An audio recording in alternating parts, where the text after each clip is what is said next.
I'm Sherilyn Skolnicki, and this is Brilliant Balance, the show for working women who are ready to shine. Each week, I bring you ideas, inspiration, and insight on balance, business, and getting it all done gracefully. You ready? Let's be brilliant. This is episode 302 of the Brilliant Balance podcast. And today I'm talking about 5 reasons that you're still doing too much.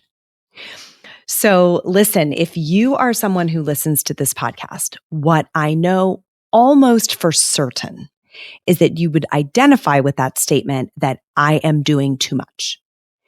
I think a lot of the times we think we don't have a choice and, it is what it is, or what are we supposed to do about it? But acknowledging objectively that we're doing too much isn't something I generally have trouble getting people to agree to. So if you're listening to me right now, head nodding, saying, yes, this is me, I am definitely doing too much and I can feel it in my bones, then today's episode is for you. And what I really want to do here is not necessarily solve for what are we going to do about it, unless you're able to make the connection between why you're doing too much and how you might be able to dismantle or unravel or loosen that belief, that thing that kind of has its claws in you that is preventing you from letting go. Because we all know, I think we know, that saying no to some of the things that are on our plates, right? Or getting someone else to do them or figuring out how to do them differently. We know there's probably freedom in there somewhere. The elusive question is, why aren't we doing it? If we know we're doing too much, why haven't we been able to reconcile this so that we have a reasonable collection of things that we're asking of ourselves in any given day, any given week, any given year? I go through seasons sometimes that are a long time that I am trying to do too much. So I want to dig into these. And honestly, I'm kind of pumped about today's episode because the more I look at this list, the more I feel like this is pretty comprehensive. And I think there really are some opportunities here for us to unlock some things that maybe have had you stuck in patterns of doing too much for a long time.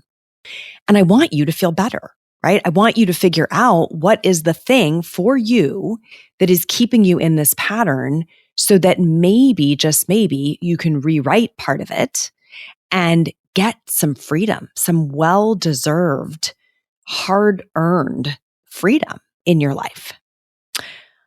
Okay, let's get into it. So what is the first reason you might still be doing too much?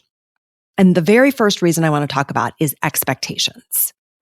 And I think about this as someone probably told you that you should do this thing, or you could do it, like you were capable of it, or you had to do it, like it was assigned to you. So expectations can come in any of those 3 forms: shoulds, coulds, or had tos. And I want you to think about something you are doing in your life these days, maybe something you're doing regularly. That's usually where we can free up the most space. And ask yourself, who told me that I'm supposed to do this, right? Who intimated you should do this? Or who encouraged me like, hey, you could do this. You'd be great at it. Or who told me I had to do this, or is currently telling me I have to do this, right? Expectations are often rooted in old tapes, stories that we're telling ourselves about what we have to do. And those old tapes are often connected to outdated models. Things that maybe were true at one time in history. Maybe they were true for our mothers. Maybe they were true for our mothers-in-law. Maybe they were true for our educators. The people who kind of passed on these expectations to us, maybe it was true for them. And so we've just picked it up without really questioning it and said, well, if it was true for them, it must be true for us.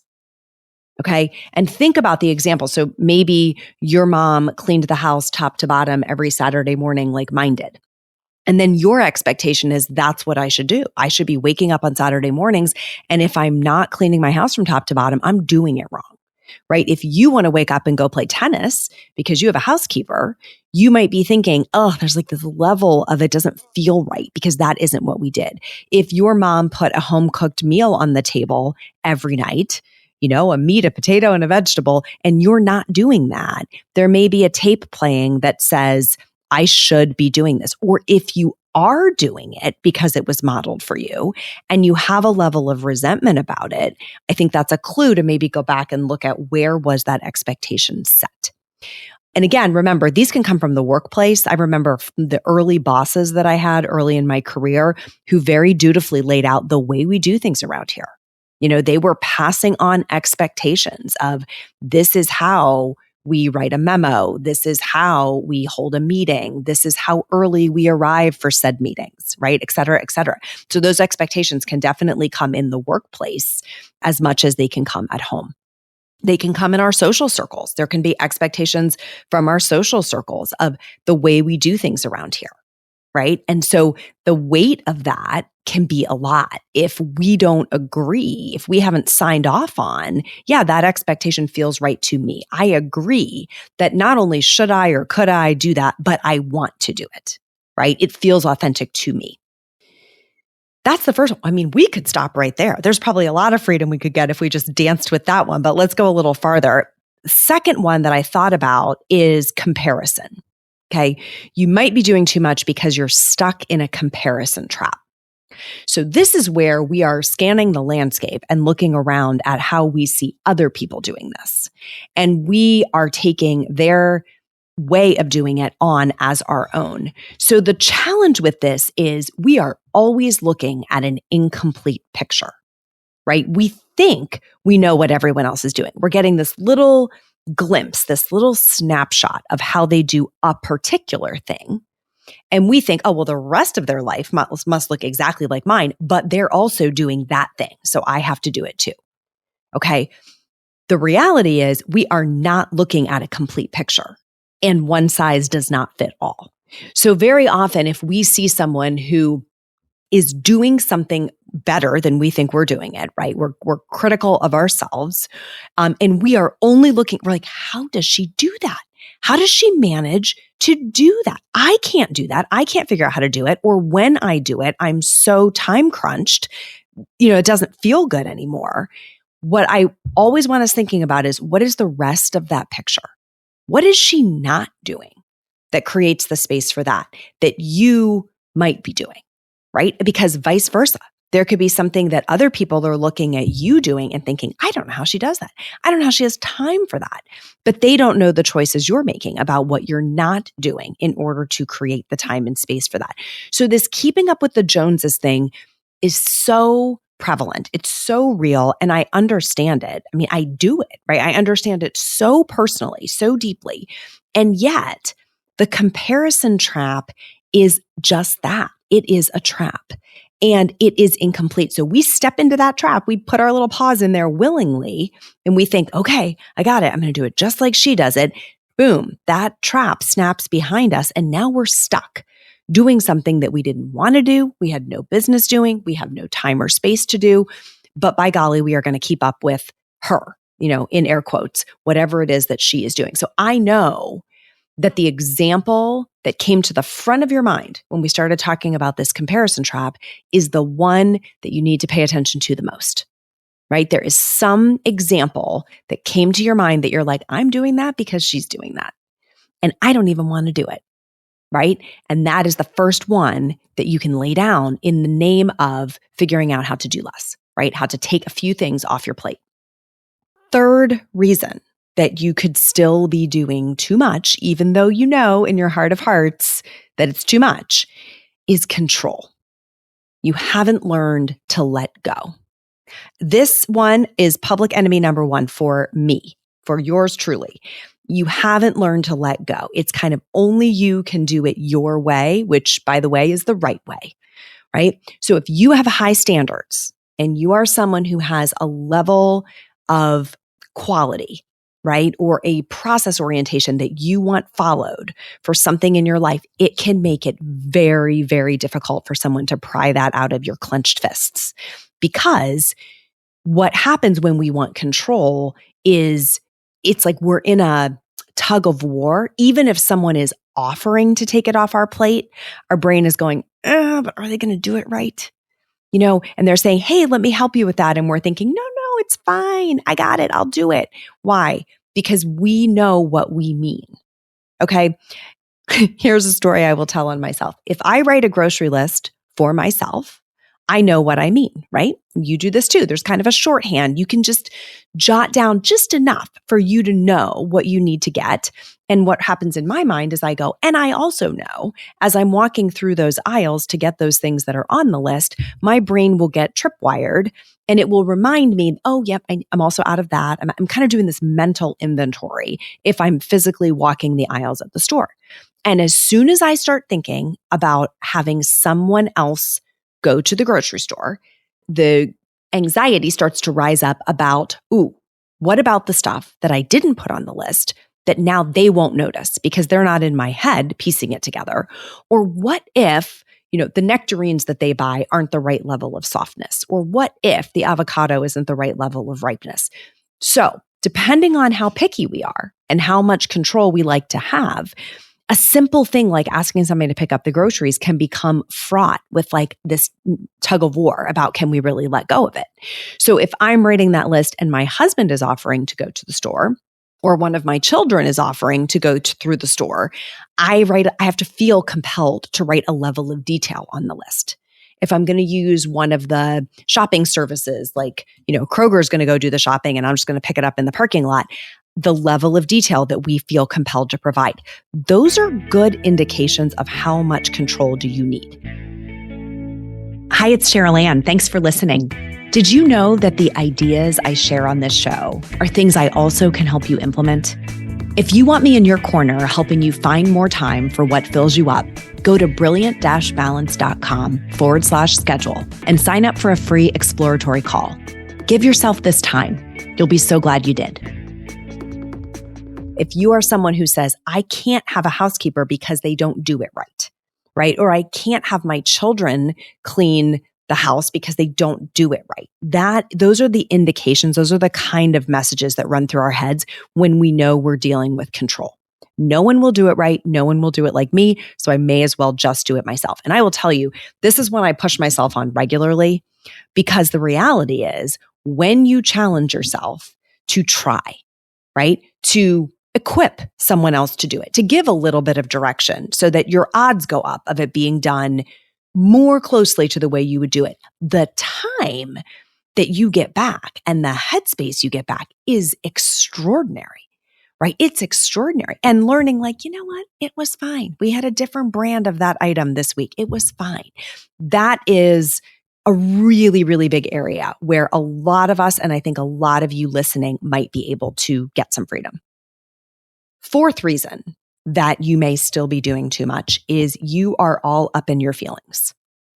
You have a lot of feelings that come up when you think about not doing something, and they are uncomfortable ones. So let me break this down a little bit. If we looked at the list of things that you're going to do today or this week or this month, and we started saying, how about you just don't do this one? How about we say no to this? Where would the resistance be? What would make you push back on that guidance? What would make you say, I don't know if I'm going to be able to do that? It very likely could be that you're having a feeling about it. There's an emotional response that's kind of surfacing as soon as you think about saying no or taking something off your plate. And there are three emotions that I think surface more often than the others. The first is guilt, right? I am going to let someone else down if I don't do this. That's a big one. That's probably a big enough one to stop a lot of us in our tracks. Is I will feel so guilty because I am letting them down, abandoning them, causing suffering for them, making their life worse, hurting their feelings, right? All the things. So we talk about mom guilt a lot, and often this is when we're saying no to one of our kids, but I think this comes up well beyond our children. This is neighbors and friends and colleagues and extended family members. The guilt of disappointing someone, I think, is really what kind of triggers the guilt emotion. The second one is judgment. That's the second emotion we might be feeling. I am feeling that they will judge me, that their opinion of me will go down if I say no to this. And sometimes that's rooted in a sense of inadequacy, like you're assigning the story. If I say no, they're going to think it's because I can't.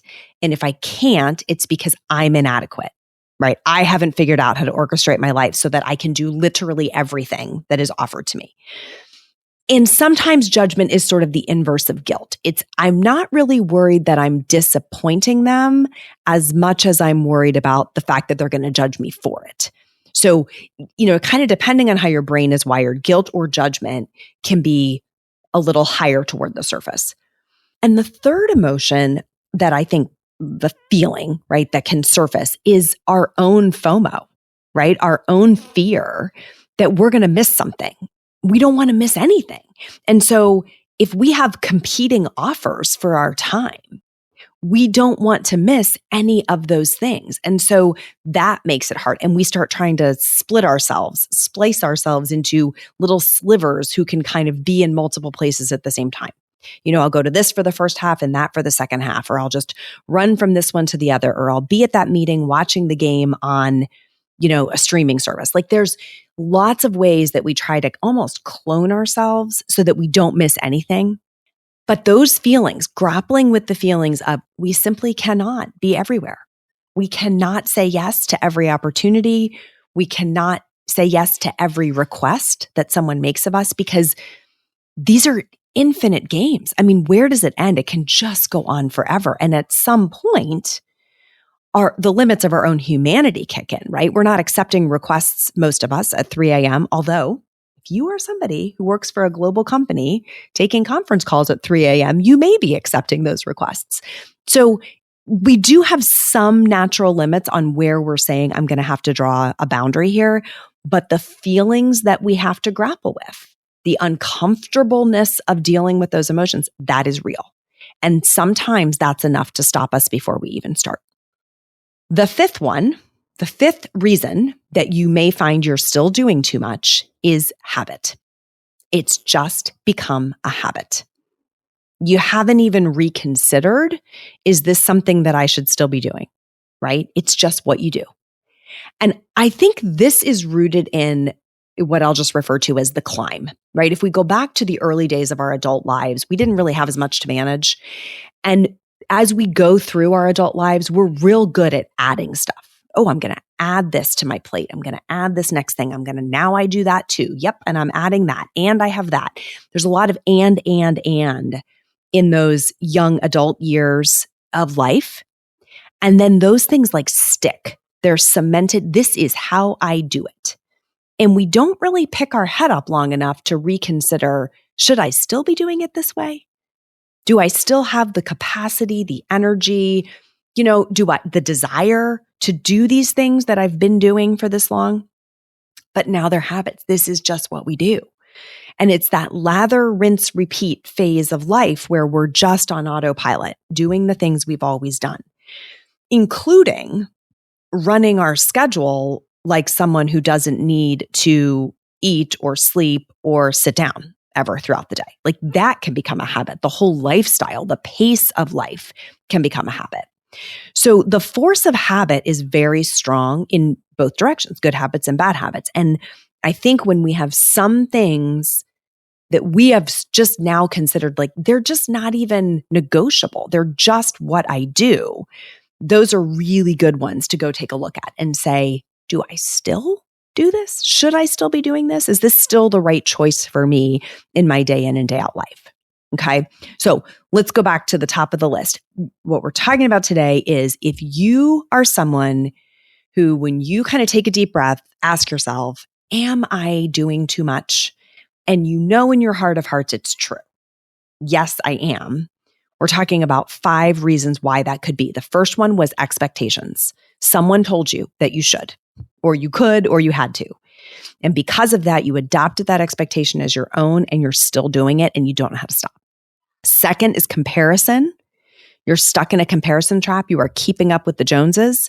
And when you look around, you're scanning that landscape. And if anyone else is doing it, you're like, I should be doing it too. And that is, kind of a losing game, right? We don't have the space to do what every single other person is doing. The third is you're grappling with control. You haven't learned to let go of things and to let it not be your way. so that you can reap some of the benefits, the time and energy benefits of that. So control is causing you to be in that tug of war where someone is maybe even offering to take it off your plate and you're resisting. The fourth is you have a lot of feelings coming up. And we talked about guilt or judgment or FOMO. Those are the big three, I think, of feelings that could be coming up, causing you to not let go of something that you could if you could tolerate the feeling. And the last is habit. It's become a habit. I am doing this on autopilot. I haven't even stopped to think about, is there another way? I haven't even considered it. Okay. So what I want you to do as you're listening is as you go through your week or you go through your day today and you're noticing, I don't really feel like doing this thing that is on my calendar. I am about to do this thing. And now I'm starting to ask myself, why? Does one of these 5 reasons resonate with why you're still doing that thing? And if you could reshape your relationship with that reason, could you maybe get some freedom? The answer is yes, you could, but it's hard work sometimes, right? Some of these patterns run very deep. And, I'd love to help you with that. That's what I do every day is kind of help rewrite the patterns around some of these things so that we can live the lives that we want to be living, not the lives that someone else told us we should be living. And I just want to acknowledge that the first step of that is you coming to terms with, why am I doing it? And when you come to terms with that, then there's all kinds of things we can do to rewire and experiment and try some things to give you a whole new level of freedom. And man, is it good. Is life get good when you start to figure that out? Thanks for keeping me in your corner and listening today. I love having this platform with you. I am so grateful every time you press play and listen to one of these episodes. So if you have not had a chance to write a review or subscribe to the show or leave a rating, I love it when you do that. It means so much to me that you take that extra second to do that. I really love it when you share these episodes with friends. So if you're so inclined to share this one with somebody in your life that you care about, please do. Bring them into our circle as our listenership grows. It's so fun to see how many of you have been invited in by friends or colleagues who said, hey, I think you'd really get a lot out of this from one episode. And then that turns into somebody who listens regularly and is able to kind of pull these lessons into her own life. So thank you for doing that. It's so generous when you do. That is all for today, my friends. Till next time, let's be brilliant.